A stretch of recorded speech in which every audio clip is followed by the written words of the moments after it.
सत्संग जी, प्रेम से कहना।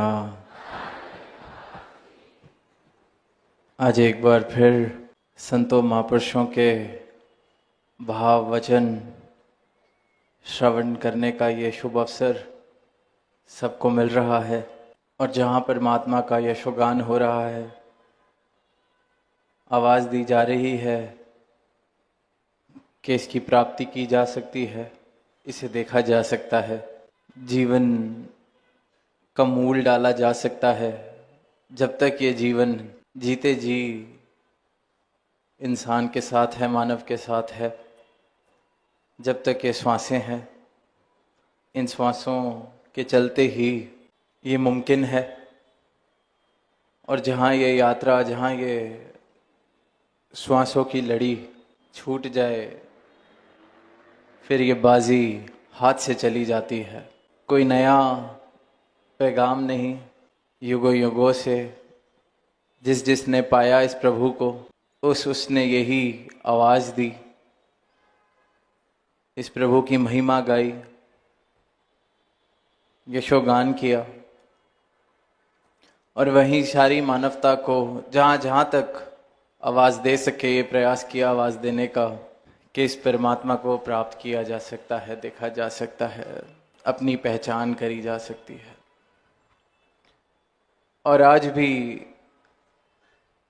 देखते हैं कि कोई किसी भी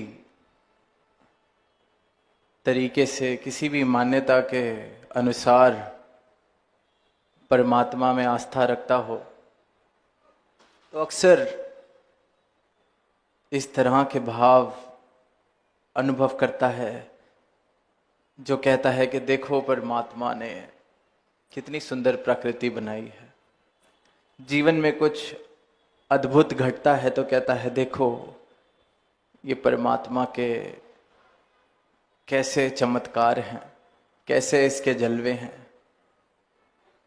बेशक परमात्मा देखने वाली नज़र मिले ना मिले, लेकिन इंसान जो आस्था रखता है किसी भी मान्यता के अनुसार, इस तरह की बात करता है। और जिसे ये नज़र मिल जाती है, जो परमात्मा के दर्शन कर रहा है, वो भी कह रहा है कि हर पत्ते विच सूरत तेरी, हर जर्रे ते तेरा नाम। हर जगह देख रहे हैं, हर जगह तेरे जलवे हैं, कि वैसे तो देखता हूँ तेरे जलवे हर सू। पर संत महापुरुष आगे आवाज़ देते हैं कि काश अब ऐसा हो कि मुझ में भी तू नज़र आने लगे। कि बहुत हम जलवे देखने की, इसके चमत्कारों की, इसके होंद की बात कर रहे हैं, पर बात पूरी तब होती है जब ये भी मुझ में नज़र आने लगे। मेरी आस्था, मेरे गीत, मेरे पठन, मेरे कर्म सब एक तरफ हैं, सब ऊपर ऊपर के हैं। अगर मेरे हृदय में इसका वास नहीं हुआ तो कोई भी चीज़ किसी काम आने वाली नहीं है। जीवन ऐसा हो कि ये परमात्मा उस जीवन से नजर आए। और ऐसा ही जीवन संतों ने जिया है, और ऐसा ही जीवन जीने की प्रेरणा संत युगों युगों से देते आ रहे हैं कि इसे देखा जाए, इसे प्राप्त किया जाए, इसे जाना जाए, पहचाना जाए। मान्यताओं के अनुसार, संस्कारों के अनुसार नहीं, तत्व रूप से जैसा है वैसे का वैसा इसको जाना जाए, देखा जाए, प्राप्त किया जाए। और फिर इसकी झलक इस जीवन में, तो ही बात पूरी है। देख लिया, जान लिया, पर जीवन उस अनुसार जिया नहीं जा रहा। रोशनी को देख लिया, पहचान लिया, फिर वापस जाके अंधेरे कमरे में जीवन जीना शुरू कर दिया। तो जीवन रोशन होना जरूरी है, तभी वो प्रमाण बनता है कि इस जीवन में रोशनी है। सिर्फ शब्दों से रोशनी नहीं फैलाई जा सकती, जीवन रोशन होना जरूरी है, लाजमी है। अभी जिस मैदान में हम हैं, वैसे ही अनेक मैदानों में इस पूरे देश में पिछले कुछ दिनों में हमने रामलीला हर वर्ष देखते हैं कि किस प्रकार वो रची जाती है, ऑर्गेनाइज की जाती है। उसमें राम राज्य की भी बात सुनते हैं और यही बात कही जाती है कि राम राज्य स्थापित किया जा सकता है। तो वो जो राम राज्य का आधार है, उसकी स्थापना अगर होनी है तो इस राम का राज समझे बिना, इस राम की रमज समझे बिना वो राम राज्य स्थापित नहीं हो सकता है। राम को अपने जीवन में जीना है, राम को अपने जीवन में लाना है, बसाना है, तो इसके राज को भी समझना पड़ेगा, तो ही ये राम राज्य मेरे जीवन में स्थापित होता चला जाएगा। हर बार अभी दिवाली का जिक्र सुना, हर साल हम बात सुनते हैं कि अंधकार के ऊपर प्रकाश की जीत, अच्छाई के ऊपर बुराई की जीत। इंसान अपने अपने तरीके से सेलिब्रेट करता है या आवाज देता है, पर अंधकार को हराने के लिए प्रकाश को कुछ करना ही नहीं पड़ता। प्रकाश को तो सिर्फ होना होता है और अंधकार रह ही नहीं सकता, टिक ही नहीं सकता। तो बात यह है कि बार बार, हर साल, हर वर्ष इन भावों को मैं दोहराता हूं, इन बातों को मैं दोहराता हूं। राम राज्य की मैं बात करता हूं, रामलीला मैं रचाता हूं, देखता हूं, आनंद लेता हूं। पर इस राम की रमज को अगर समझ लिया तो ही जीवन का मूल है, तो ही जीवन मुकम्मल होता है। और यही आवाज संत जन देते आ रहे हैं कि जो जीवन मिला है इसकी कदर कर ली जाए और इसकी कदर डाल ली जाए। जिस काम के लिए, जिस कार्य के लिए ये मिला है, उस कार्य को पूरा कर लिया जाए, मुक्त अवस्था प्राप्त कर ली जाए। आज वो महापुरुषों ने भाव रखा कि वो 1 रुपए का एक बिस्किट, उसकी संभाल के लिए मैं इतना चेतन हूं कि चाय में कुछ देर ज्यादा डूब जाए तो बिस्किट टूट जाता है, चाय में ही गिर जाता है। उस 1 रुपए के एक बिस्किट के लिए मैं इतना चेतन हूं, पर इस श्वासों के लिए, इस जीवन के लिए मेरी चेतनता, इसकी कदर मैं नहीं डाल पाता। तो मन में भाव ये आ रहे थे कि क्योंकि उस बिस्किट के लिए मैंने 1 रुपए की कीमत चुकाई है, चाहे साधारण सी ही कीमत है, पर चुकाई है, तो मैं कदर कर रहा हूं। इस जीवन को प्राप्त करने के लिए मैंने कोई कीमत नहीं चुकाई है, ये तो वैसे ही मिला है, परमात्मा ने दे दिया। मैंने कौन सा एप्लीकेशन लगाई थी, मैंने कौन सी कीमत चुकाई है, मैंने कौन सा पेपर पास किया है, मैंने कौन सा एंट्रेंस एग्जाम क्लियर किया है इस जीवन की प्राप्ति के लिए। ये मुझे मिल गया, सहज में दे दिया गया, झोली में डाल दिया गया। और जब ये भाव आते हैं तो 2 ही तरह की अवस्था बन सकती है। एक तो कदर खत्म, जो अधिकतर दुनिया में देख रहे हैं, क्योंकि ऐसे ही मिल गया। जीवन में भी कुछ ऐसे ही मिल जाता है तो अक्सर इंसान को उसकी कदर नहीं रहती।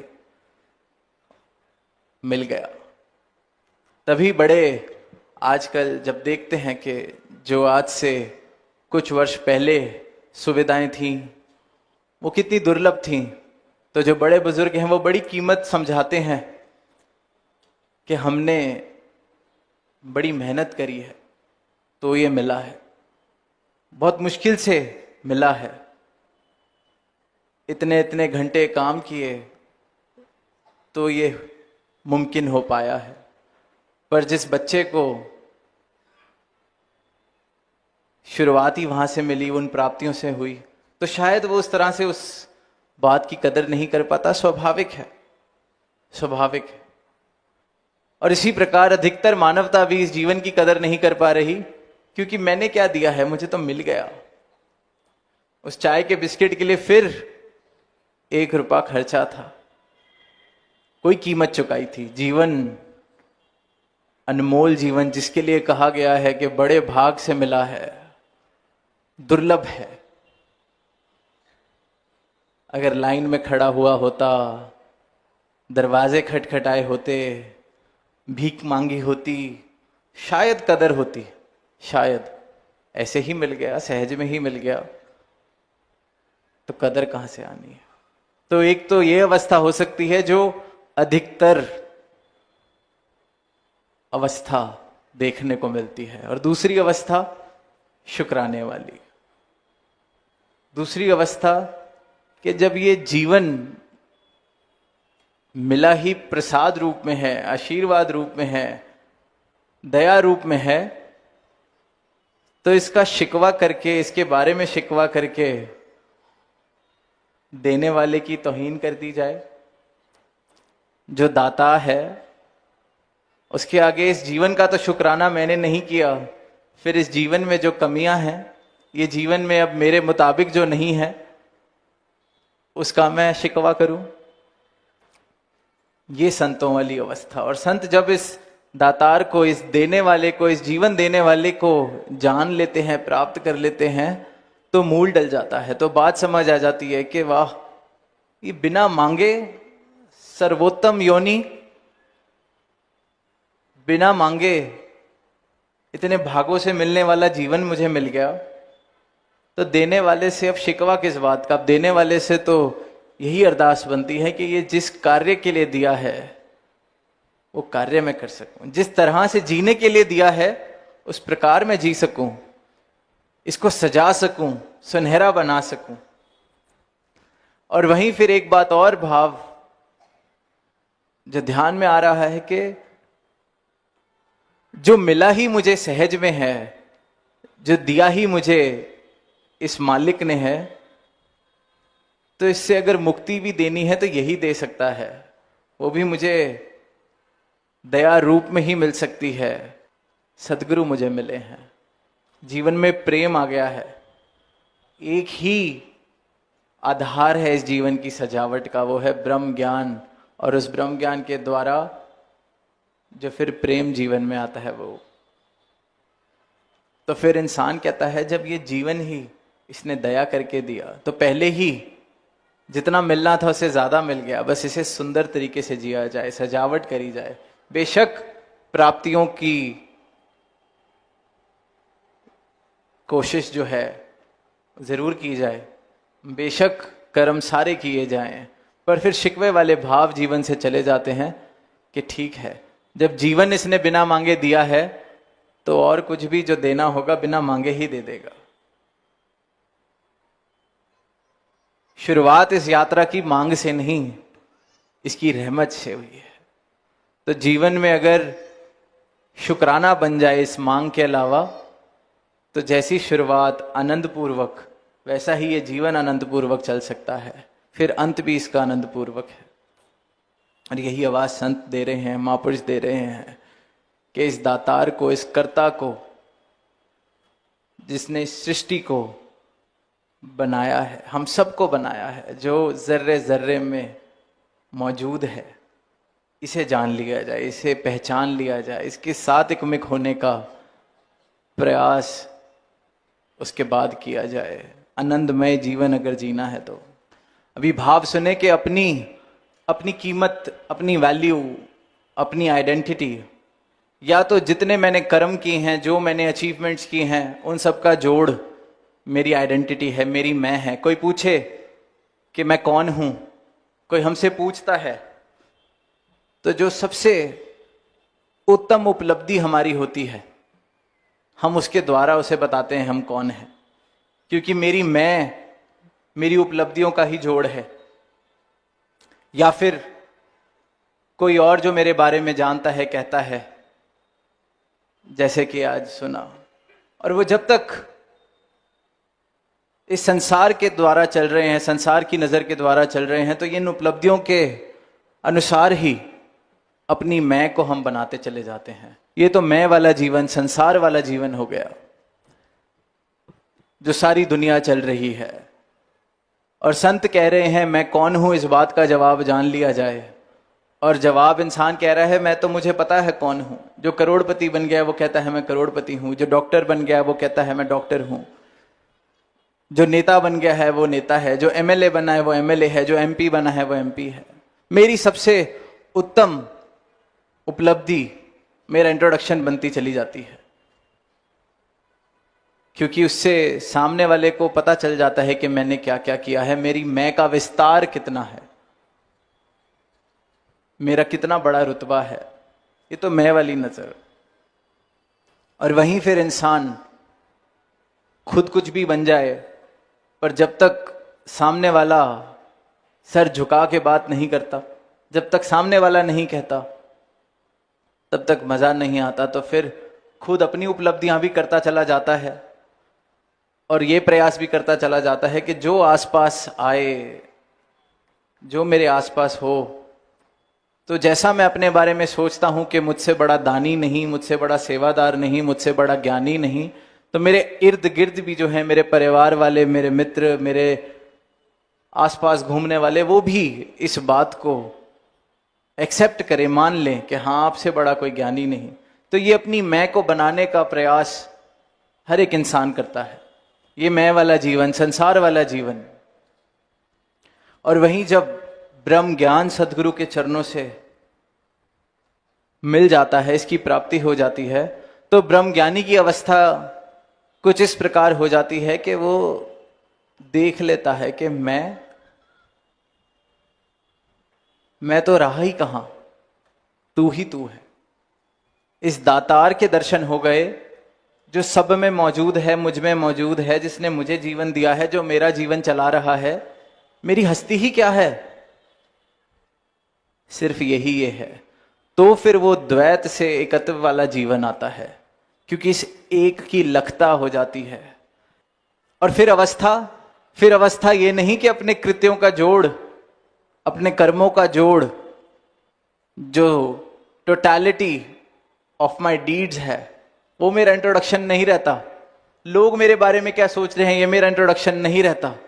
मैं कौन हूं, जब सही मायनों में ये बात समझ आ जाती है कि मैं हूं कौन, अंश किसका हूं, और अगर कुछ है तो सिर्फ और सिर्फ ये एक सत्ता है, तो फिर अपनी अवस्था ऐसे ब्रह्मज्ञानी संत की अवस्था हो जाती है कि फिर वो पंक्तियां कहता है कि तेरे हुंदिया सुंदिया महबूबा, तेरा मुजरिम हाजे मैं होवा। फिर वो कहता है कि तेरे होते हुए, जो सिर्फ तू ही तू है, तुझे देख लिया, तुझे जान लिया, अब उसके बावजूद भी अगर मैं बच गया तो ये तो गुनाह है, ये तो तौहीन है तेरी, तेरा मुजरिम हूं मैं। ये तो मूर्खता हो गई, गुनाह हो गया। मूर्खता भी नादानी है, बच्चे नादानी कर जाते हैं जिस प्रकार। तो कहता है ये तो गुनाह हो गया, मुजरिम हो गया फिर तो, कि तेरे हुंदिया सुंदिया, जिसने तो जाना नहीं उसे माफ किया जा सकता है, तभी सारे कृत्यों का जोड़ बता रहा है कि मैं हूं। पर जो ब्रह्मज्ञानी है, जिसने इसे पा लिया, वो कह रहा है तेरे हुंदिया सुंदिया महबूबा, तेरा मुजरिम हाजे मैं होवा।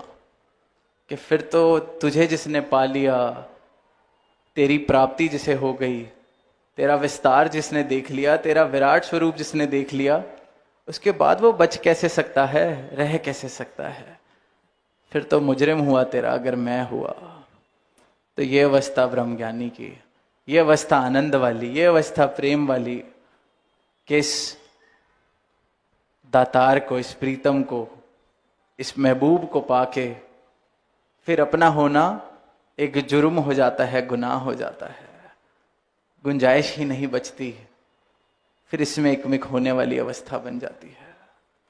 तो ऐसी अवस्था प्राप्त करने के लिए, इस सत्ता को प्राप्त करने के लिए, इस जीवन को मुकम्मल बनाने के लिए, अपनी पहचान करने के लिए, इस राम की रमज को समझने के लिए ये मानव जीवन मिला है। इसका मूल डाल लिया जाए, इसकी कदर कर ली जाए। जब तक श्वासें चल रही हैं तब तक ये मुमकिन है, हर किसी के लिए मुमकिन है। तो बड़े भाग से जो ये जीवन मिला है, उसका मूल डालने, इस बाजी को जीत लिया जाए, वो अवस्था हमारी भी हो जाए कि जो है, असल में जो है उसे देख लें, जान लें। और फिर ये जो इस मैं को बड़ा करने की जो संसार, सारा ही संसार ये अज्ञानता है, जिसके कारण मैं को मैं बड़ा कर रहा हूँ, विस्तार इसका करने का प्रयास कर रहा हूँ। और जब ब्रह्म ज्ञान आ जाता है तो पता चल जाता है कि असल में है क्या, है कौन, किसकी हस्ती, किसका मैं अंश। तो जीवन जीने का रूप, रंग, ढंग सब बदल जाता है जब सदगुरु की नज़र मिल जाती है। और फिर जो गुरसिख गुरदी अख नाल वेखे, गुरदे कन नाल सुनता है, उसके जीवन की अवस्था फिर ये खुशबू वाली, महक वाली हो जाती है, भक्ति वाली हो जाती है। और ये अवस्था हर किसी के लिए मुमकिन है प्राप्त करना। और दातार से यही अरदास कि हर मानव इस अवस्था को प्राप्त करे, राम के राज को समझ के ये राम राज्य की स्थापना करते चला जाए। प्रेम से कहना धन्यवाद।